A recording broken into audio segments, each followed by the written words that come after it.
Hello everyone, our today's chapter is ratio analysis and class 12 BBA BCom में सब में बहुत इंपॉर्टेंट है, तो लेट्स डू इट।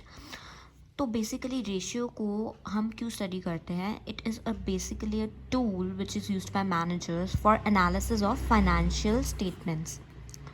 तो जितनी भी कंपनीज़ है, जो भी हम देखते हैं, टाइटन हो गया जैसे फॉर एग्जांपल, और वो क्या करते हैं, अपने assets, liability, current asset, fix asset जिनको हम क्लासीफाई करते हैं, उनको स्टडी करके पता करते हैं कि उनको कितना नेट प्रॉफिट हो रहा है और वो कितने लॉस में है, या क्या मतलब उनको बेसिकली चेंजेस करने पड़ेंगे to survive in the business. तो अभी हम एक एग्जांपल लेते हैं। मिस्टर ए है, वो बिज़नेस कर रहे हैं, उनके प्रॉफिट्स कितने हैं 50 लाख और उनकी सेल्स कितनी है 200 लाख। मिस्टर बी जो है वो बिज़नेस कर रहे हैं, उनके प्रॉफिट कितने हैं 70 लाख और उनकी सेल्स कितनी है 1000 लाख्स।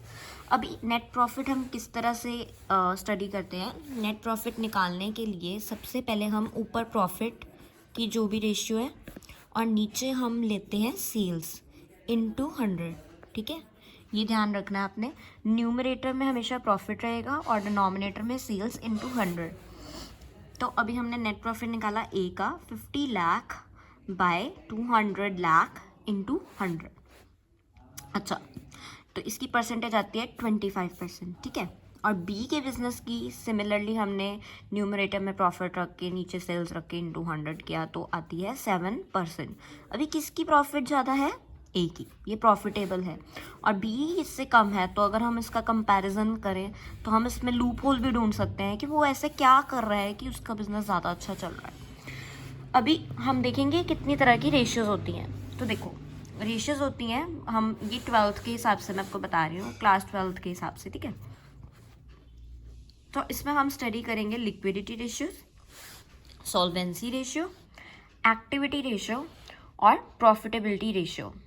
अगर आप इसका स्क्रीनशॉट लेना चाहो ले सकते हो, मैंने फॉर्मूलाज ऐसे भी लिख के रखे हैं। वैसे तो मैं हर एक एक्सप्लेन करूँगी, फॉर्मूलाज अलग से करूँगी, but it's kind of flow chart. अगर आप ऐसा बना कर आते हो, मान लो आपको थ्योरी क्वेश्चन आए, ऐसा आप अगर एग्जाम में बना के आते हो तो it will be really scoring. ठीक है, अभी हम नेक्स्ट जो रेशियोज़ है वो नेक्स्ट पार्ट में करेंगे। ठीक है।